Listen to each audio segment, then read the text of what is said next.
From a most fundamental standpoint, without healthy waterways, we can't exist.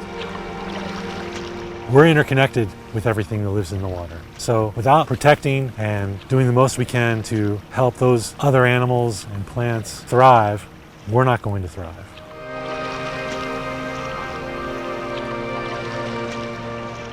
I wanted to try and find a more holistic way to help salmon by just helping waterways in general.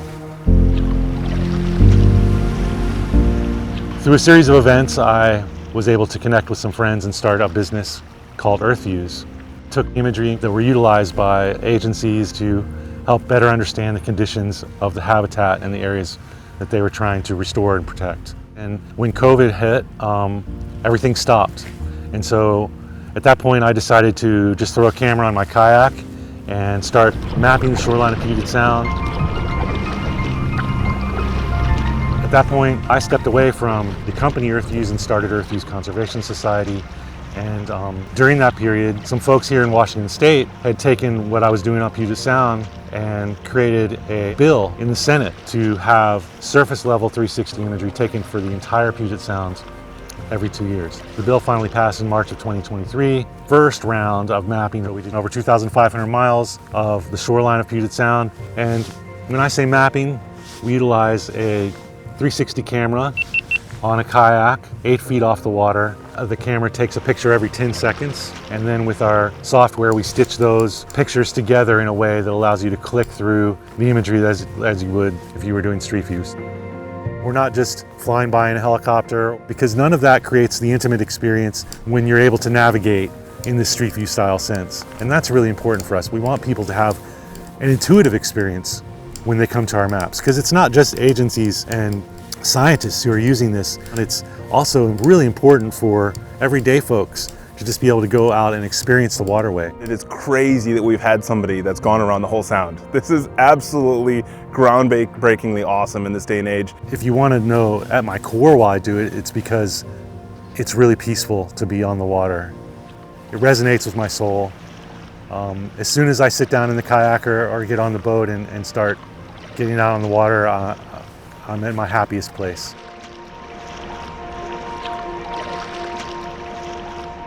A lot of times people are like, oh, I wish I had your job. Yeah.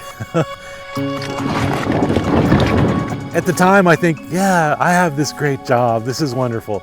But then, 6 hours later, when I'm like all stiff and trying to get out of the kayak, and then I still got to haul it up to the truck and tie it down and drive back. I'm still 4 hours away from home in my bed. Anything good, that's worth doing usually requires a lot of work, and this certainly does. It's a monumental task. I'm not doing it by myself, obviously. We have a crew of 3 to 5 people. We drop people off, they map for about 10 miles or anywhere from 4 to 6 hours.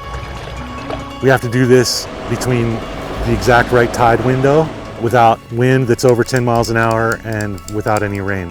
Over the course of any given survey period, on average, we're gonna have about 230 workable days. The hazards under the water are many. There's all kinds of rocks and hazards that poke up out of the water that you have to be able to see.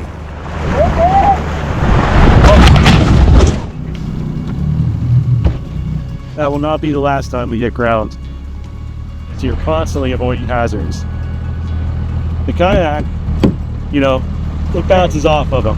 Well, when you're running the prow, it's a constant stress. All day you're just looking over the bow, waiting for the next rock, the next hazard to ruin your day. Make sure it's there. Make sure that the GPS information is there. Bonus, the data is good. This data has become really important for lots of folks who are working to restore and recover Puget Sound. There's so much data to find in there. We're going to see places that are burdened by industrial pollution. We're going to see derelict vessels. We're going to see floating docks based on styrofoam straight out of the 80s and the 70s. We're going to see places that have threats from armoring. One of the reasons bank armoring is a big problem is because it intercepts the water-land interface. And when the water interacts with the logs, it's important habitat for fish. The sand on the beach is replenished by being eroded off the cliffs. Eliminate that interface, the habitat disappears, The sand erodes away, the herring no longer have spawning beds, the eelgrass doesn't have a place to grow. All you have is rocks and barnacles, and you can see that along many areas of Puget Sound. People don't connect to charts and graphs the way they connect to actually seeing what the problems are. Getting eyes on the waterfront is one of the most fundamental things that we can do to help connect people with their waterways.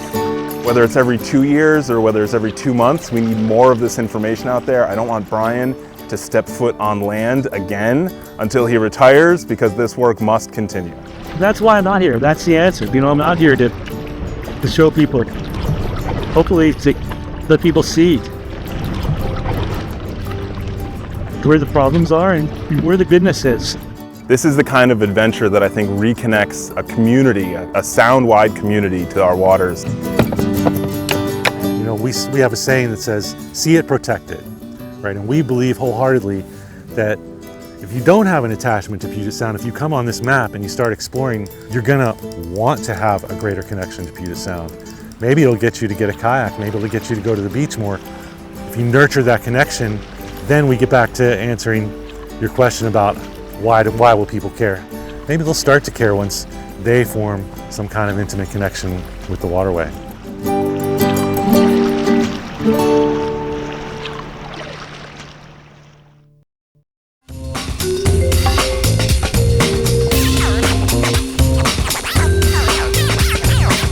Watch CityStream Tuesday nights at 7 on the Seattle channel, or find us anytime online at seattle.gov.